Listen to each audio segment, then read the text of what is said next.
Sometimes fathers think, well, I just want my daughter to like me more, sometimes at the expense of mocking or belittling the mother. Perhaps he's not seeing how this will manifest in her future. She wished that her father had loved her mother more than her so that she didn't have to feel guilty about this special relationship she had with her father. So many women do not explore their relationship with their father. They do a lot of work on their relationship with their mothers, but it's almost like it's a taboo.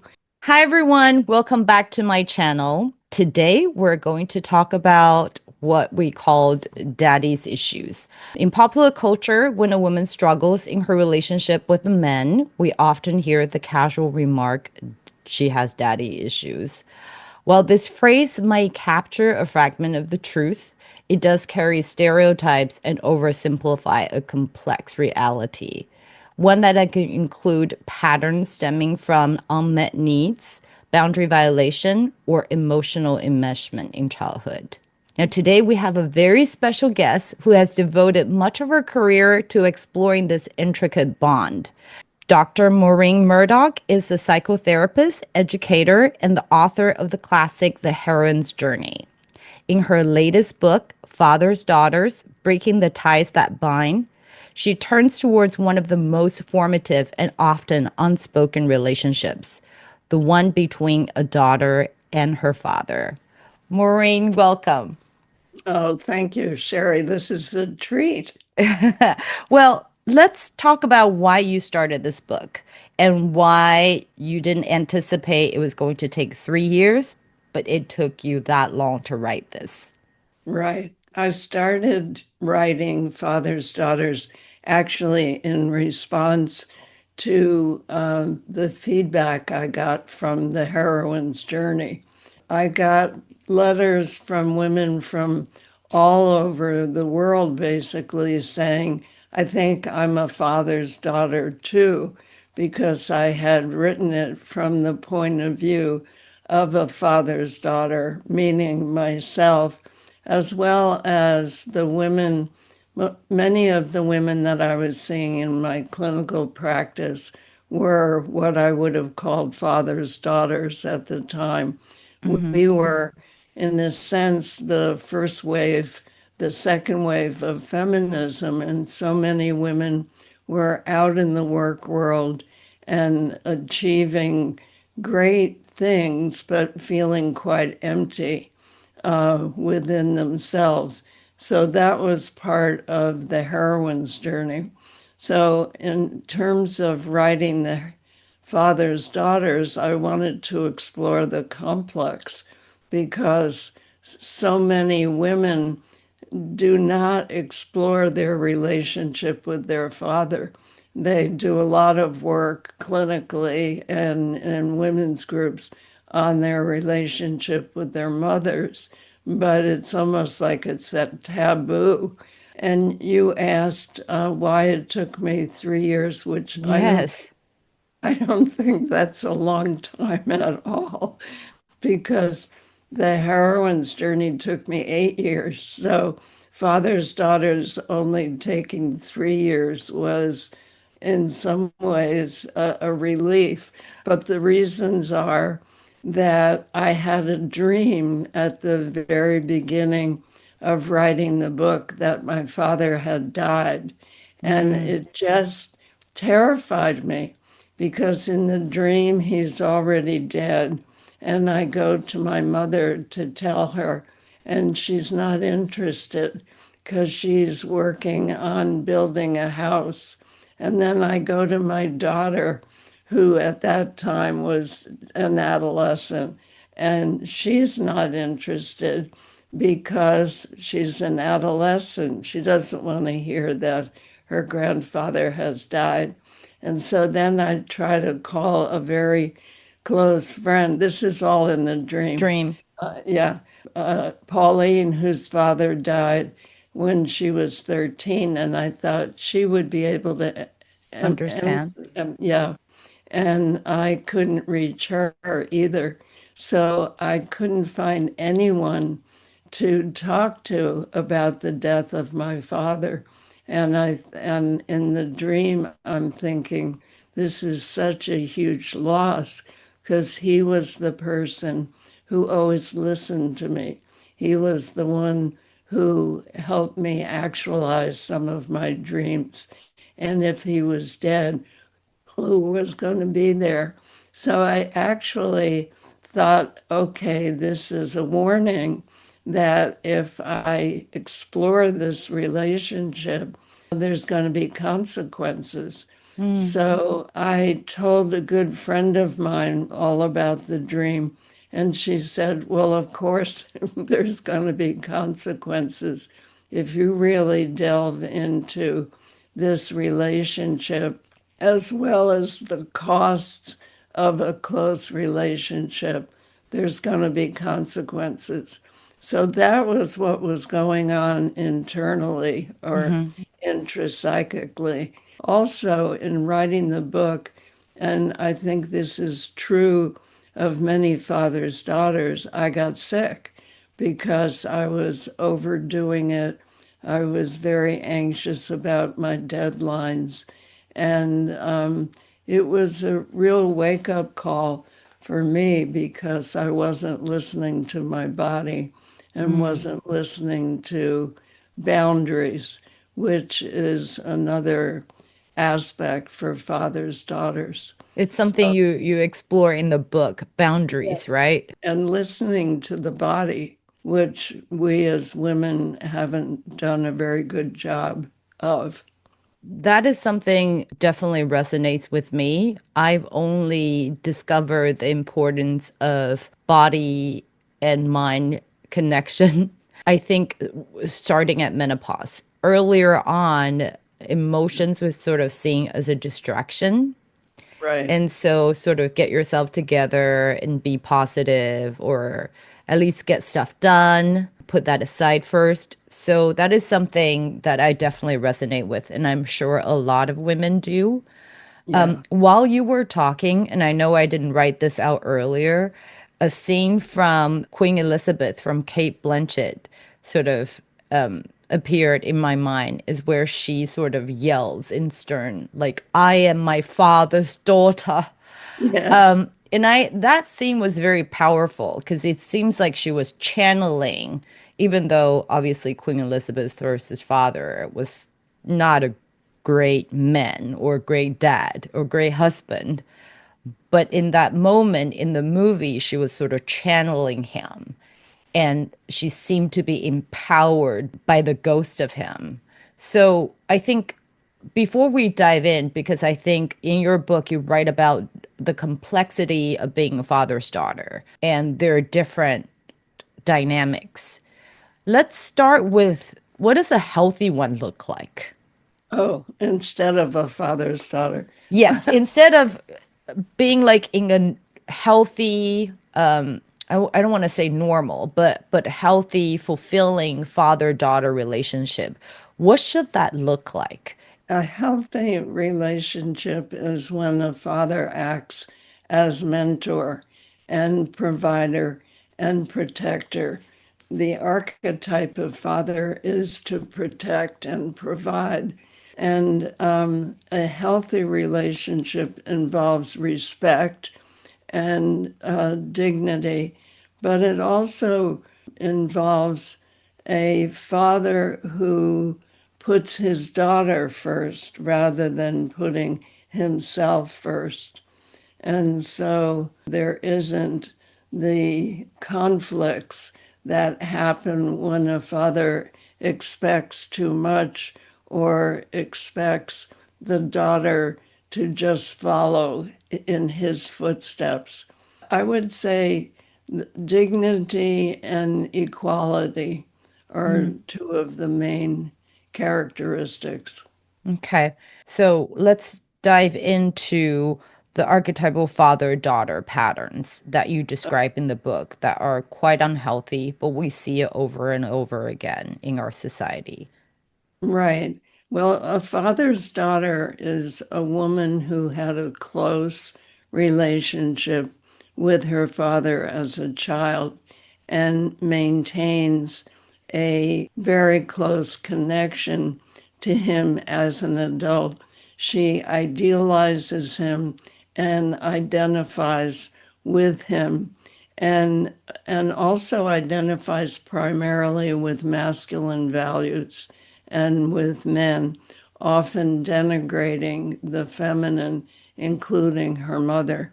And that's key to a father's-daughter relationship with the father, is the rejection of the mother. Whether the mother was passive or really not emotionally engaged, or if there was an early death of the mother is not seen as a strong figure in that triangle or in that dynamic. And the daughter sees herself as the favorite daughter. And being the favorite daughter, she has certain privileges, and usually excluding her mother and her siblings. She's the one that almost becomes what one of the women I interviewed called the emotional wife. And what happens in adulthood oftentimes is a father's daughter becomes the emotional wife of a male boss. She becomes the second in command. And there may not be any physical boundaries being crossed, but she's the one who listens to him. She's the one who helps him when he's in difficult situations.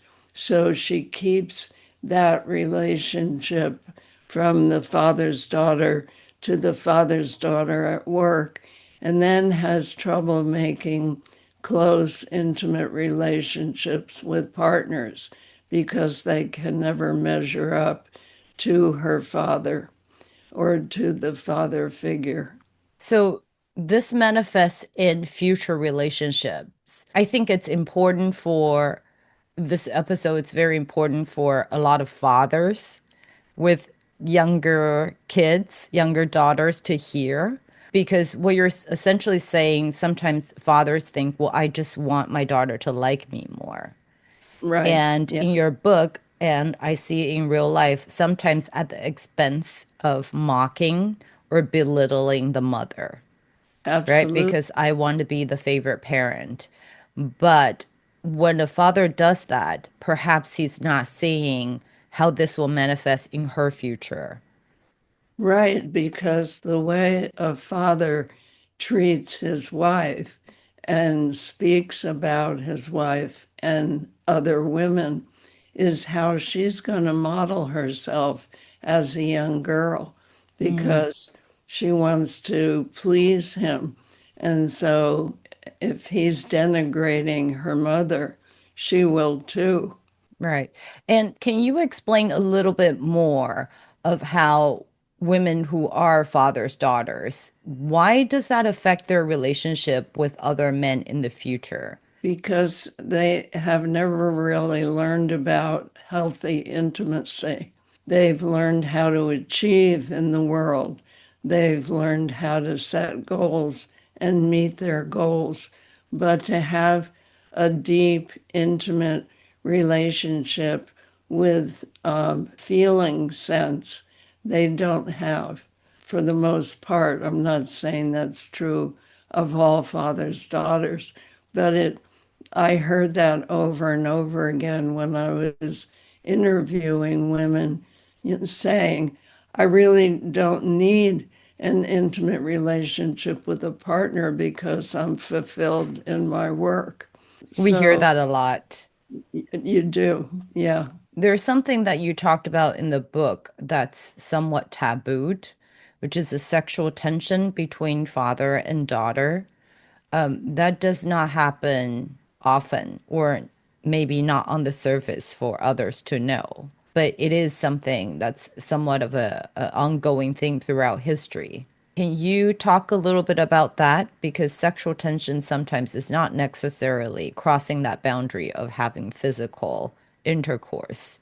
Right. But it does have that push and pull kind of dynamic. Well, that's the seductive father. And I was not talking in the book about crossing the boundary into a physical relationship. I was talking more about an erotic relationship. And to give you an example, one of my clients who had what she called the erotic brain. She, her father would come home from work. He was a lawyer, and at dinner time, he would argue with her and tell her about his cases, and it was all very sexy because he had a lot of power. And her mother and her sister were completely ignored. The arguments and the debates just went on with her and her father. And she said it was extraordinarily seductive. There was never any physical overlap, but there was that seductive relationship all the way through their adulthood. And she did not have a partner. So, in essence, the relationship she has with her father, internalizing what she finds erotic or sexy, is that power. She then internalizes it and sort of uses that to guide her life. So that's why she focuses on work more than relationships. And power. You just mentioned the word power. Power. Yeah. I mean, that's what it's about. You know, can I engage at that level, in that level of power? I mean, power is an aphrodisiac. So that's what she was talking about. Right. So for women who have absent fathers, I think the worst kind is very charming but absent fathers Uh-huh. that are just in and out of your life, but they are so charming, well, warm, loving every time they show up, but then they disappear. Yeah, that reminds me more of addictive fathers, you know, who come and go and are fun when they come and then they disappear and you can't rely on them. And women in a situation like that are always trying to control the situation, not only with herself, but with everyone around her, so that she can rely on something. Because that addictive, seductive father is fun, but she can't count on him. That's true. So we talked about the erotic and then the addictive. What other archetypes are there that are described in your book? Pampering, a father who gives his little girl everything she wants, and then she grows up thinking she can always get what she wants, so she might choose a partner who will take care of her because having been given everything she wants, she doesn't realize that she can stand on her own. She feels like she needs for someone else to meet her needs and doesn't realize she can figure out how to meet her needs herself. So you see that a lot in women who don't go to work necessarily, but, you know, depend upon their father. And in that relationship, the father wants her to depend upon him. So that one is really hard to extricate yourself from. One of the women in my book said, "But he pays for my rent. I don't want to give that up." So she obviously knew what she was doing and decided to continue. So there's Yeah. that. There's the domineering father who demands submission, who demands that you follow his rules. And that's very hard for the woman to break out of that. And she oftentimes ends up in relationships that are very bullying because she's been bullied by her father, maybe never giving it that word, but there wasn't that sense of space. Another one is passive, the passive father, who abdicates his role of provider and protector. And what happens for a woman in that situation when she sees that he never finishes something, or he has dreams and never actualizes them, oftentimes she becomes driven to actualize dreams, to take care of him and to take care of herself.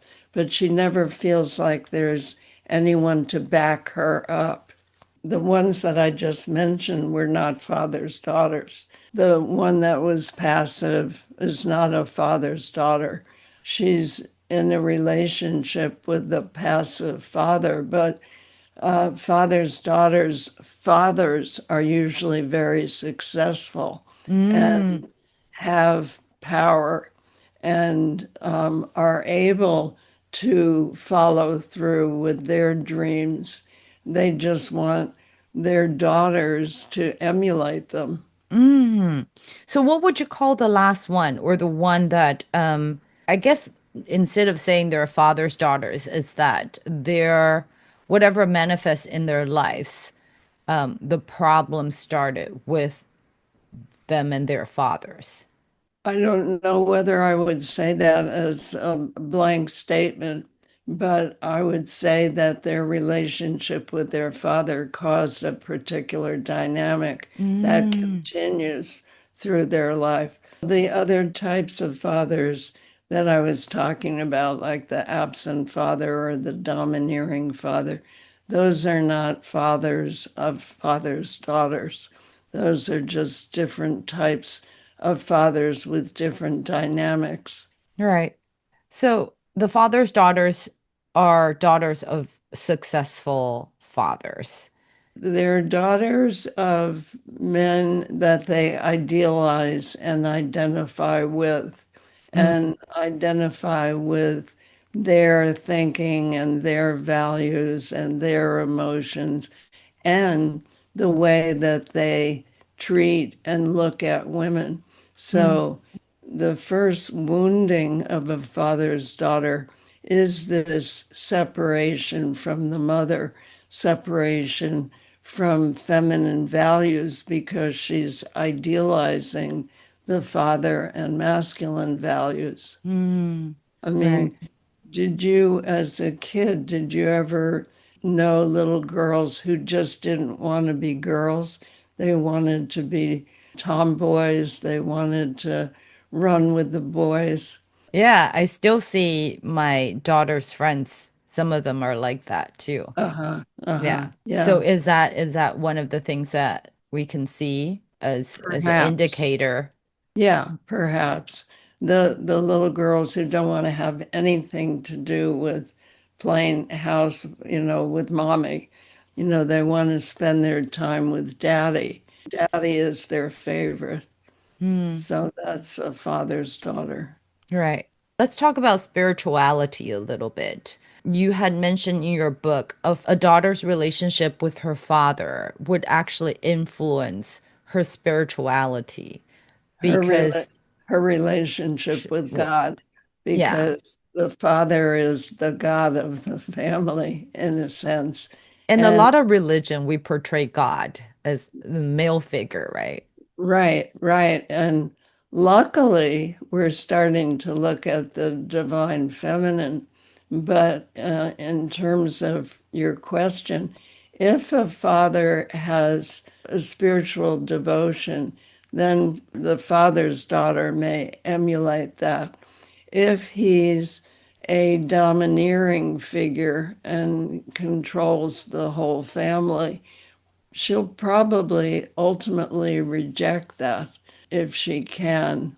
It depends upon what the example is that the daughter sees, particularly if you see God as this all-powerful being, and you see your father as this all-powerful being, then he becomes a representative of God or a mediator between God and you. Right.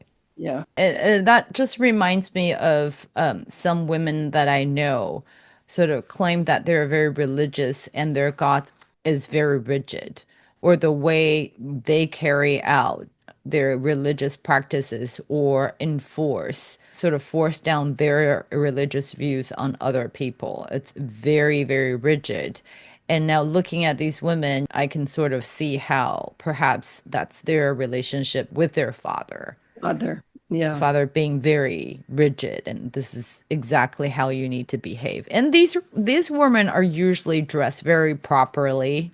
Uh-huh. They Uh-huh. really take care of themselves, and that's sort of the archetype of those women. Right. And that's part of the father's value. You Yeah. will dress the way I say. Yeah. So now, if you're a father's daughter, or even if you're not, but you just realize after listening to us that your life and some of the choices that you made are heavily influenced by your earlier relationship with your father, whether he be passive or he was absent, how can we start the healing? So, first Well, is to know, right? So, now right. if we know, how do we start the healing? Well, first is to educate yourself. So they could read my book and Yes. see if they find themselves in the book or not.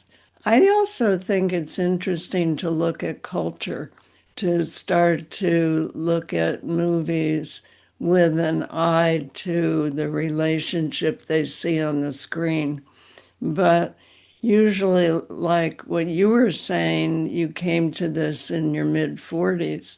That's usually when women do come to this because something is not going right, whether it's in their work world or their family world. But that triggers the questions of, you know, have I made choices in my life? And did I make the choices for myself or to please my father? Did I make choices for myself that I got no support from my father? Then they might have to deal with their own anger. That's why a lot of women say, no, I don't want to look at this. They don't want to be mad at their father Right, right. because they don't want to hurt their father. Is that something that you went through while you were writing this book? Because your dream sort of says you're going to be so alone, and perhaps his death was a symbol of you losing him in some way. Absolutely. Absolutely. I stopped putting him on a pedestal. And I began to realize, and it was my deficit, that I blamed everything on my mother. And the truth was, she got no support, emotional support from my father. And even when my sister and I would say to my father, you know, mom really needs to see a doctor because she was very, very depressed. And he was always like, oh, she'll be fine. So there was always this denial of what was going on, all the way until she died. When she was in her deathbed, he said, she'll be fine. She'll get up. She'll be dancing again. I mean, his fantasy was so strong and his denial was so strong. So it took me through writing the book to come to terms with that. How did he feel? I'm curious after she passed. If he was fantasizing that He, she'd get up and recover right away, if he actually believed in that fantasy. I think he did. He just wept and wept and wept. You know, it's like this couldn't have happened. It was quite shocking, actually. Yeah, because I imagine if he never even entertained the idea of losing her, Yeah. and Yeah. having lost her.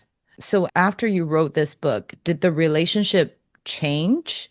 Did your father read it, and how has that affected your relationship with him? Because it Ye- is sort of your own journey, right? While Right. writing this book, Yeah. you talk about, it was difficult for you. You had physical symptoms that Hmm. manifested, getting sick or whatnot. So I'm curious, did the symbolism of your dream before you started writing or when you started writing come true in a sense?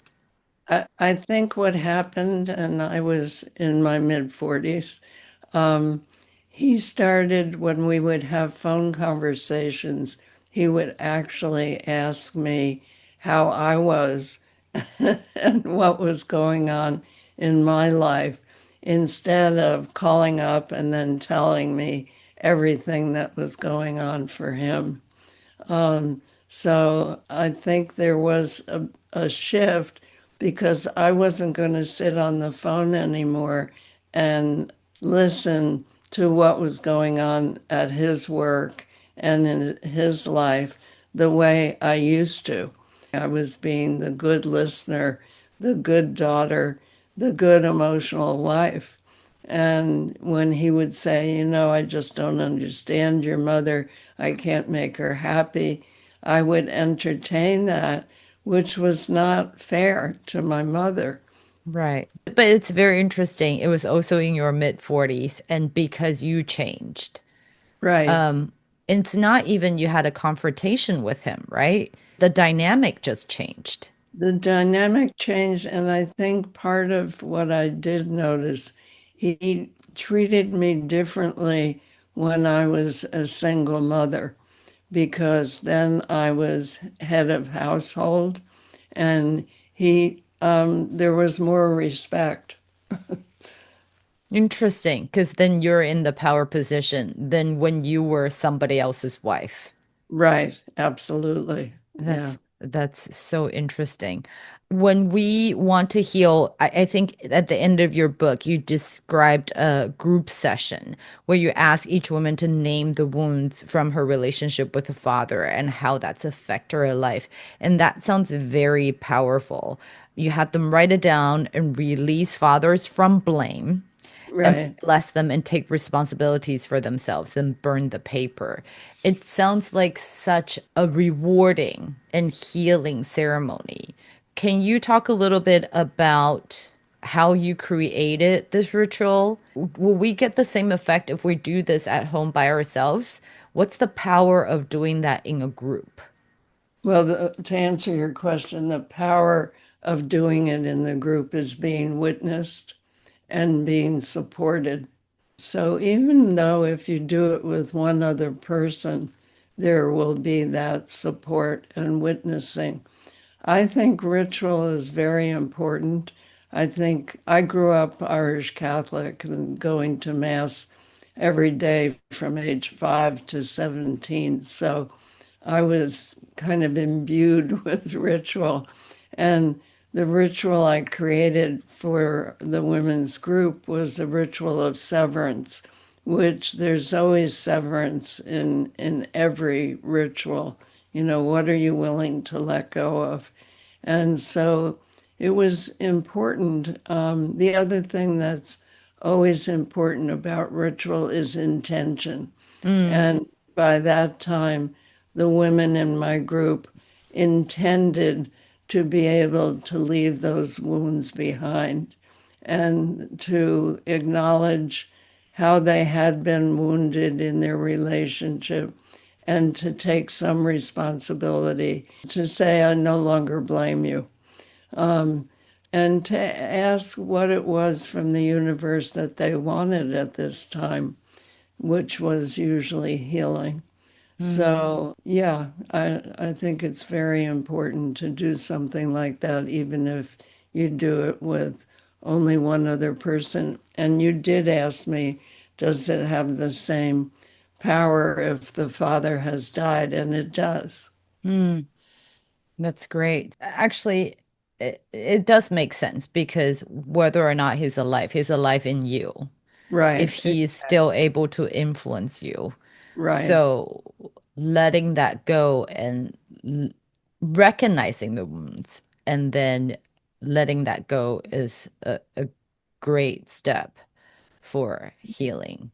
Yes, naming the wounds, acknowledging your part in them, and being able to let go of blame. I love that. I think letting go of blame is the hardest because when you're a kid, you are powerless. Yes, right. Adult, you can see your part in it. Right. So you were blameless at that point, and so I understand wanting to blame, but Mhm. holding on to it, like you said, and in your book, it's very clear, it's very toxic Yeah, it's because not healthy at it'll all. it'll only make your life worse. Yeah, yeah. Right, right. So, well, thank you so much, Maureen. There's one thing I Oh want. yeah, please. Yes. You asked me before, or you mentioned before, should fathers read this book? And I would hope that they would, because at the end of the book, I have a whole page to encourage fathers in a particular way of how to relate to their daughters. But I'd like to end by saying one of my clients said she wished that her father had loved her mother more than her so that she didn't have to feel guilty about this special relationship she had with her father. Yeah. Yeah. That's very sad because I know, yeah, that's very sad because it's nothing more upsetting, I think, than feeling bad about the love you receive Right. from your Yeah. parents who are supposed to love you, Right. but Yeah. feel kind of there's a guilt or shame to it. Well, to the exclusion of the mother. Yeah. Yeah. Yeah. So that's why it's important for fathers to read the book so that they have some ideas about how to be with their wives as well as their daughters. Right, right. Absolutely. I was going to say thank you so much because I don't think it's just for fathers, daughters. I do think it's for a lot of fathers, and I think it's for all women. Even if you don't completely identify as a father's daughter, by your definition, I do think we are all somewhat influenced by our relationship with our fathers. And as well as whether we're fathers, daughters personally, we're all fathers, daughters in this patriarchal culture. Absolutely. Yes. Thank you for reminding us that because at a higher vantage point, it is a patriarchal society, a Right. world that we live in. And all the fathers, please, because you don't know how your action would affect your little girls. Yeah. Right? So do dive into the book and understand the dynamics, and I think it will be healing and it will be great for everybody. Thank you. Thank you, Maureen. Thank you for taking the time. Really appreciate it. And I think this is the first time I've had interview where it sort of turned into a therapy session. So thank you so much. I appreciate that. You're welcome. I really appreciated our interview, the back and forth. It touched me deeply. So thank you. Oh, thank you. Thank you. May have